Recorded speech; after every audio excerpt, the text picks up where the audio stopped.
Hello and welcome to episode 5 of my FIFA 13 Liverpool career mode.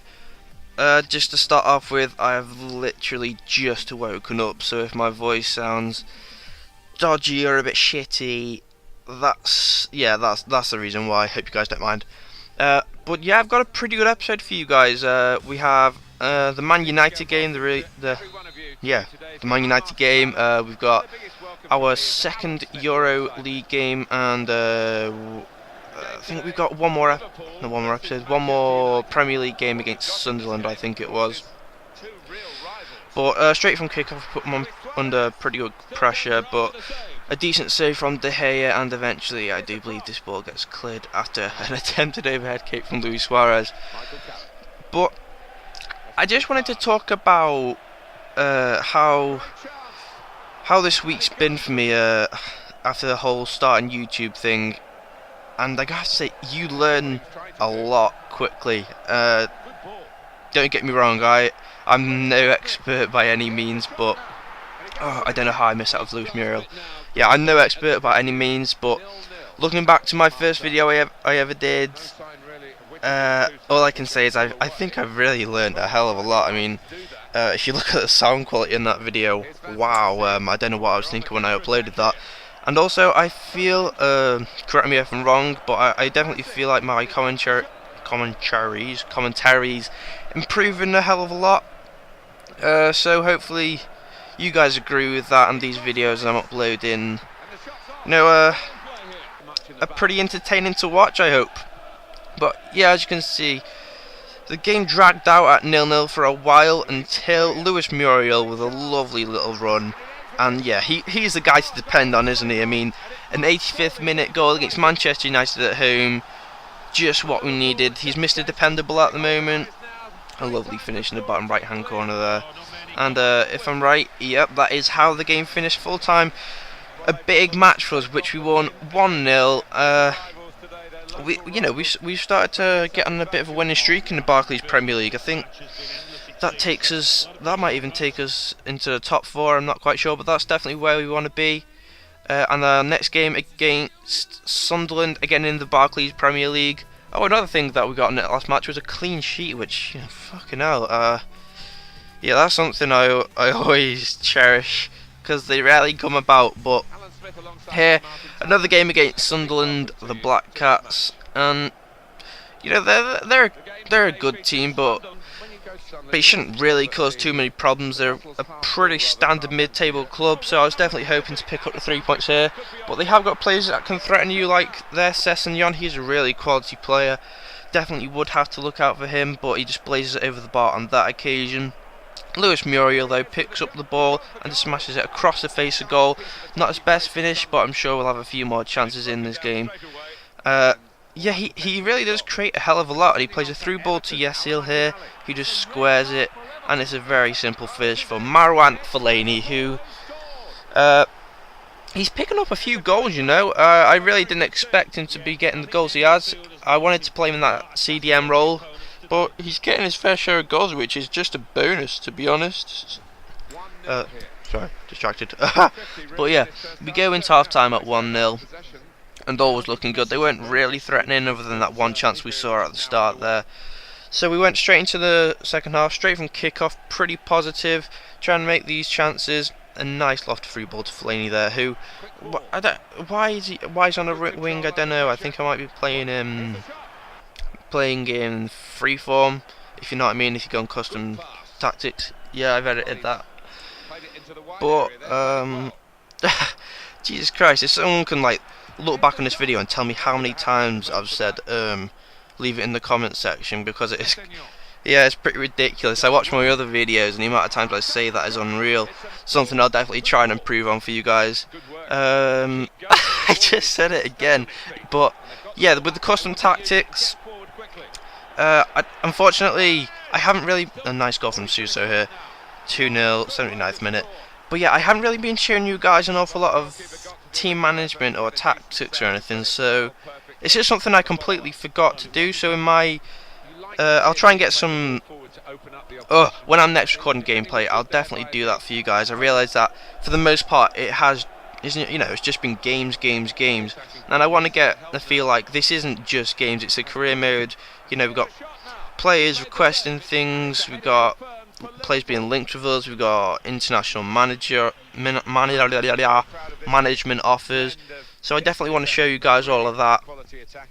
And tell me if there's anything else you want to see. Obviously, every now and then I'll be doing the odd squad report. I think that we got a squad report coming up pretty soon.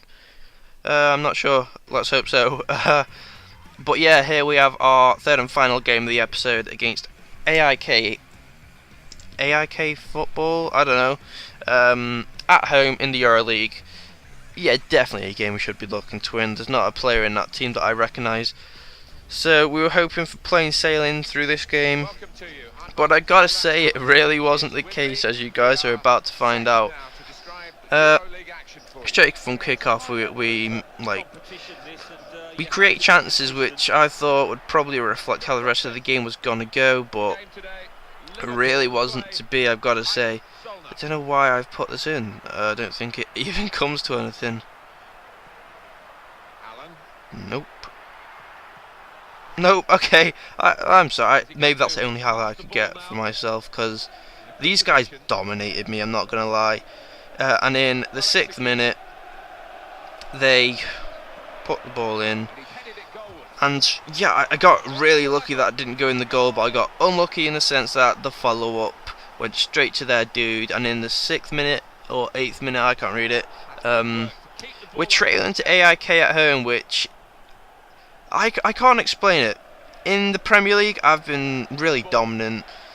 I don't think I've lost a game yet, but when it comes to here, I mean 2-0 down after 17 minutes.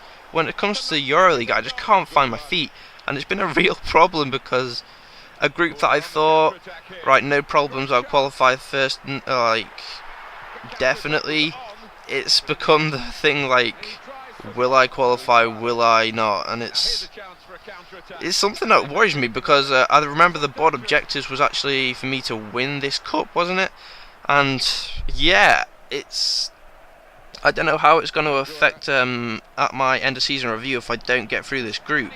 But they break through again, and 3-0 in the 35th minute. I don't know if there was any coming back from this. You know, that's a big blow. But just before half time, El Shaarawy plays it through to Suarez, who has a nice little ball to Sterling, who it does rebound off, and El Shaarawy puts it away. He's actually been in pretty good scoring form. He's not at the top of his game, that's for sure. That's for sure. But once he gets to that 82-83 mark, El Shaarawy becomes an absolute beast. But in the meantime, I'll just have to put up with what he is. But again, how unlucky is this? That pretty much sums up my luck for this game. He tries to cross it in. It comes off the knee of my defender and goes straight into the back of the net. Daniel Agger there with the own goal. If you look again in this replay, you know, there's not a lot you can do in FIFA about these situations, and we go into half time with the scores at 4-1. Whoever that dude is, he's already got a hat-trick against me, and yeah, it's pretty embarrassing. 4-1 at home to, you know, a pretty unheard of side, and I was definitely disappointed with myself. So at half time we do make the switch. Fellaini and Muriel comes on. We really wanted to switch this game around, and you know, we definitely did create a few more chances. A nice lofted through ball, but it just couldn't go in the back of the net after the keeper makes 2 really nice saves. I gotta be honest, I don't know who that is, but they always seem to play better against me, these keepers. They always seem to be at the top of the game once they play me. El Shaarawy though, and look at that for a save. I mean, this is a relatively unheard of keeper, and he's destroying my attack. And you know, the day just got worse and worse. Daniel Agger picks up an injury. Whilst it's only a bruised shoulder, so he'll only be out for a few days. You know, I didn't want to have to make a defensive change. I mean, I wanted to bring on possibly more of an attacking threat, but I had to bring on Ogbonna due to that injury. And yeah, it was just obvious that things weren't going to go my way this match. And in the 80th minute, they break through, squares it, a really sweaty goal, and then 5-1, game over. As you can see there, full time, and yeah, something we'll definitely have to step up our game in the EuroLeague, or the board are going to be getting on my arse. No, not in a gay way. They'll be getting on my back then. And look at this. Yeah, I showed you the stats that I actually had more shots than them. Obviously, they had a bit more possession, but that doesn't mean a lot in all honesty. But 10 shots and 5 goals for them. You know, congratulations. You're converting 50% of your chances, and I'm just not scoring enough goals, which is a problem. But as you can see here, we have the injury to Daniel Agger, which I sort out. I think we just bring in Martin Skirtle. He's definitely sufficient backup. I want to make sure I get this right. Yeah, I do. And then we take Daniel Agger off for Sebastian Coates. So it's not a huge blow. Obviously, they're both 83 rated defenders. Martin Skirtle's definitely a solid dude, and yeah, we have a few players leaving on international duty, but all that means is I got a break in games, which means everyone will come back 100% fit. And our next game is against Stoke. So if you like this episode, please do drop that like, and until next time, see you later, guys.